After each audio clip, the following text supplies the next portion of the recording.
Sinabi ni Arthur sa mga tao na ang Demon King at Seven Deadly Sins ang nangwasak sa kanyang kaharian. Alam daw ni Arthur na maraming nasawi sa pamilya nila noong nakaraang Holy War. Kaya nais niya daw sanang ibalik ang mga nasawing kapamilya sa kanila pero di naniwala ang mga tao kaya pinakita niya ang mga namatay nilang kapamilya na nasa Camelot. Inatake siya ni Tristan para matigil na daw ang kasinungalingan ni Arthur. Kaya inatake nito ang prinsipe subalit nasa lag ng full counter dahil dumating ang ama nitong si Meliodas. Nais ni Meliodas na siya na ang haharap mag-isa sa Lord of Chaos. Sa isang iglap ay sumugod ang Leones King at inatake si Arthur saka nagtagisan sila ng espada kaya nahiwa ang mga bundok sa paligid. Subalit nangialam pa rin si Tristan kaya muntik nang maputol ang ulo. Saka gumamit ng Thrill Ion Dark ang bida patungo kay Arthur at sinipa niya subalit nakalanding pa rin ng maayos. Nawawalan na ng kontrol si Tristan dahil sa demon powers nito. At sinabi ni Arthur na isa lang siyang pabigat sa kanyang ama. Dahil dito ay mas nawalan ng kontrol si Tristan sa sarili kaya magkasama silang tinapos ni Arthur. Subalit naputol pala ang espada nito saka sinaktan ni Tristan ang kanyang sarili tapos tinamaan ito ng atake at muling iniligtas ng kanyang ama. Nanggaling pala ang atake kay Lancelot upang mawala ang demon magic ni Tristan. Sa isang iglap ay nagdugo ang mukha ni Arthur dahil sa mabilis na suntok tapos sinipa niya pa ito.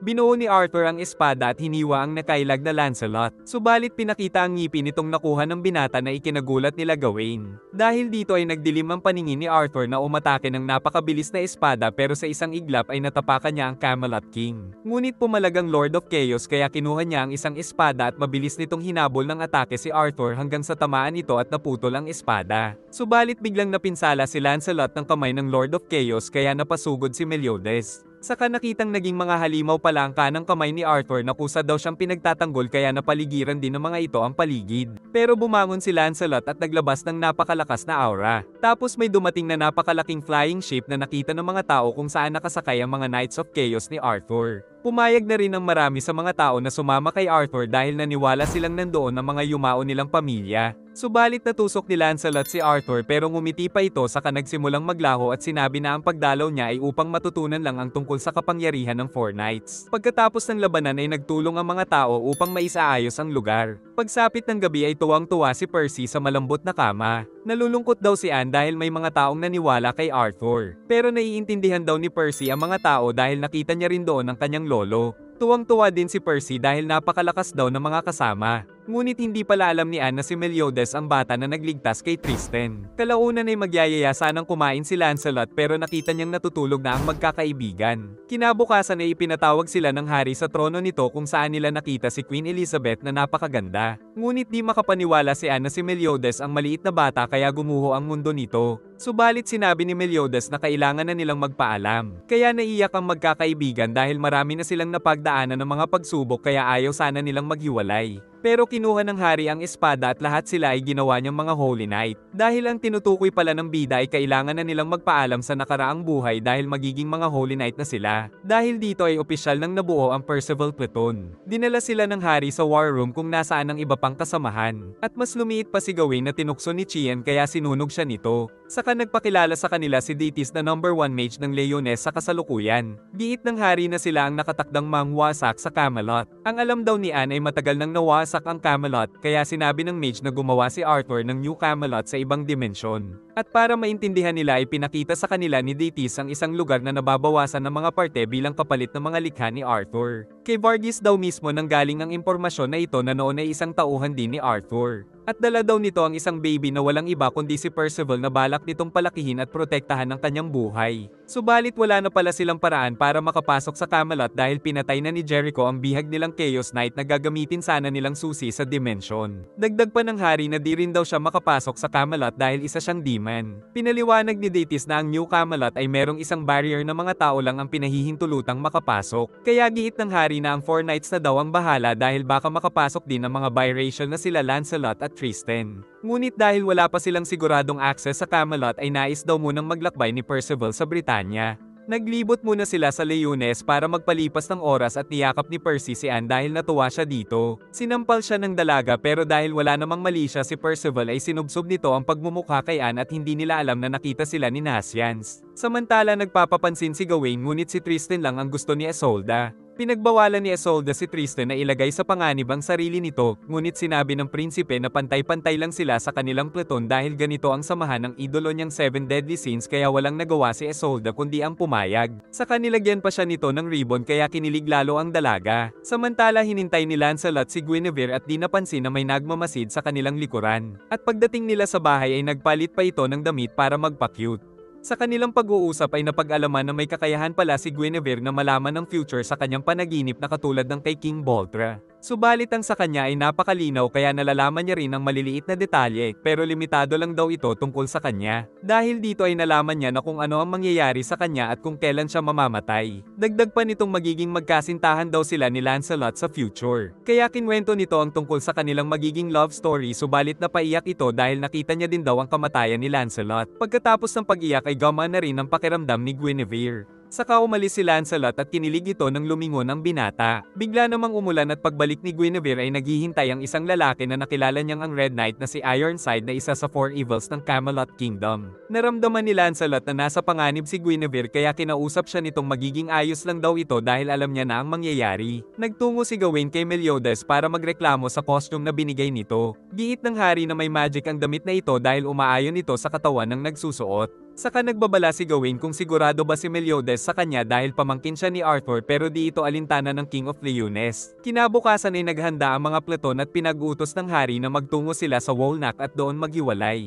Ang grupo nila Percy at Gawain ay inatas ang magtungo sa Fairy King's Forest sa Hilaga. Sila Tristan naman ay sa timog sa lumang Camelot. Si Lancelot ay inutusang magtungo sa Benwick Kingdom sa silangan pero ayaw pa daw nitong umuwi. Giit ni Meliodas na kailangan kasi nitong sabihin sa ama at ina ang natuklasan tungkol kay Jericho at siya naman ay hahanapin daw si Dabbs na isang giant master craftsman. Giit ni Tristan na matagal na itong hinahanap ni Lancelot para magpagawa ng sandata dahil laging nawawasak ang sandata nito sa lakas ng kapangyarihan. Saka pinag-utos ng hari na magsimula na sila sa misyon. Pinangalanan ni Percy ng Percival Sword ang kanyang espada. Pero natakot ang mga kasama na kung mapasakamay ito ng kalaban ay magamit ito laban kay Meliodas. Subalit may tiwala daw si Meliodas na kaya ni Percival na ipagtanggol ang piraso ng Coffin of Eternal Darkness. At bago sila umalis ay niyakap muna ang prinsipe ng nanay nitong si Elizabeth.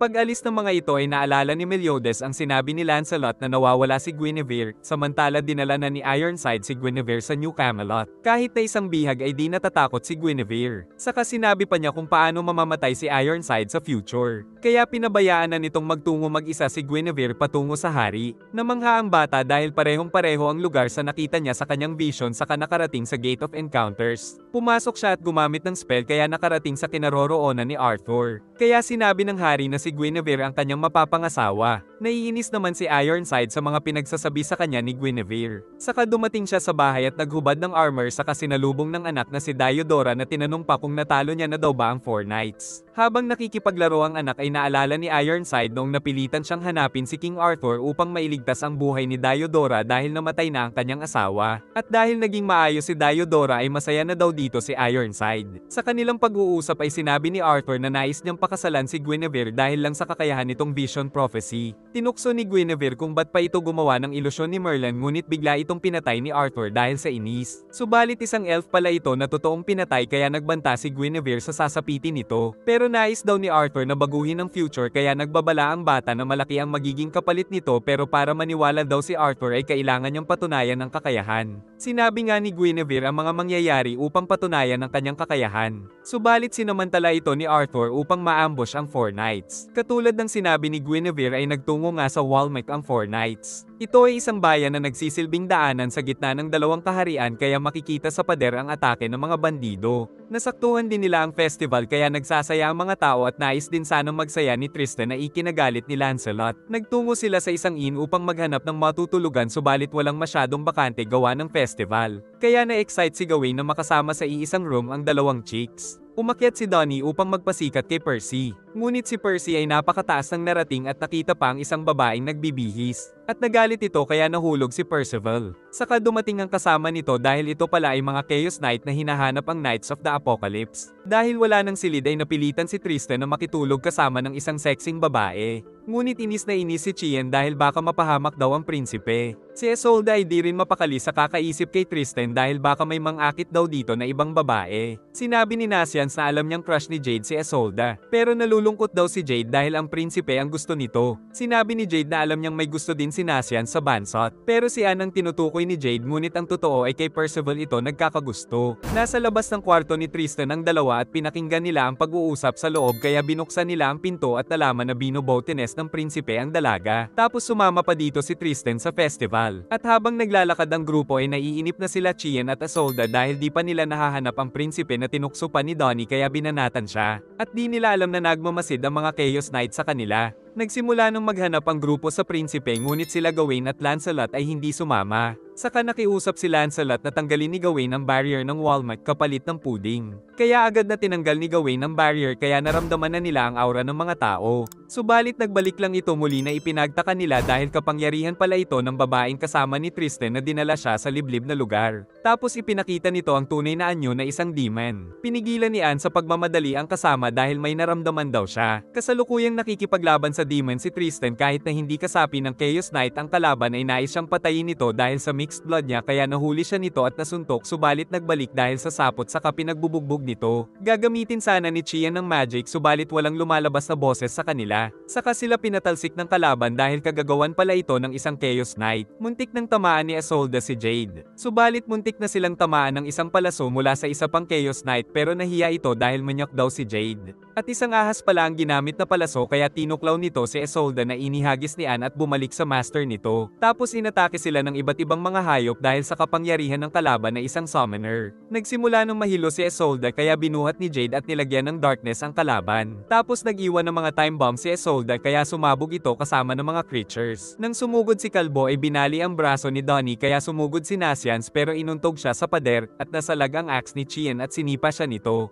Kaya ginamit ni Percy ang magic para mapagaling ang mga kasama. Kaya nagtungo ito at binali ang leeg ni Percy kaya inatake ito ni Donnie at pinatalsik sa malayo. Dahil dito ay nakapagsalita na sila muli pero di na kumikilos si Percival. Sinipa pa ng demon si Tristan subalit pinagaling nito ang sarili kaya sumugod ang demon ngunit sinikmuraan ito. Tapos hiniwan niya ito at sinabi ng demon na pinilit daw siya ni Arthur na atakihin ang Four Knights dahil bihag nito ang mga na-brainwash niyang kaibigan. Nais din daw ng demon na malaman kung malakas talaga ang Four Knights kaya ipinaubaya na nito kay Tristan ang pagliligtas sa kanila. Samantala nahanap nila Lancelot at Gawain ang mga kaibigan nito. At si Percy ay binuhay ng sarili niyang kapangyarihan at di makapaniwala si Chien. Giit ni Donnie na nangyari na rin ito nung pinatay ni Ironside si Percival. Subalit nakita sila ng summoner na pinasugod sila sa mga nakakadiring alaga pero di tumuloy ang mga ito dahil kay Percival. At sa isang iglap ay napatulog ito ni Nasyans. Di pa tinatanggal ng demon ang barrier nito dahil baka marinig daw sila ni Arthur. Natuklaw si Isolda kaya di nagdalawang isip si Jade na higupin ng lason sa hita nito. Kaya naalala ni Isolda nung iniligtas din siya ni Jade sa kagubatan at binuhat siya nito hanggang sa makauwi. Nagkaroon ng pagkakataon si Jade na yayain ito ng date pero inakala ng dalaga na nagbibiro lang siya. Kaya nagtapat na ng nararamdaman si Jade subalit naglaho ang kanilang mga boses dahil sa Chaos Knight kaya naghanda sila at bagsak kaagad ang binata at sinunod si Anne. Nasalag nito si Isolda at napatalsik din siya nito. Ngunit aatakihin muli ang dalaga kaya naglabas ng matinding liwanag si Jade subalit isang bulag pala ang kalaban kaya nabutas siya sa atake nito. Sa nakaraan ay pinakita nung magkakasama ang tatlong bata, at hinabol sila ng isang halimaw sa gubat hanggang sa mahulog sila sa bangin at gumulong sa ibaba sa kasinundan nito. Akala ni Isolda ay si Jade ang tumulong sa kanya subalit si Tristan pala ang totoong nagligtas sa kanila. Subalit ngayon ay si Jade talaga ang nagligtas sa kanya mula sa kamatayan. Saka sumabog ang time bomb at nauntog ang lalaki kaya nagbalik ang sound sa lugar subalit di na humihinga si Jade. Dahil dito ay naalala din ni Anne nung namatay ang kanyang ina.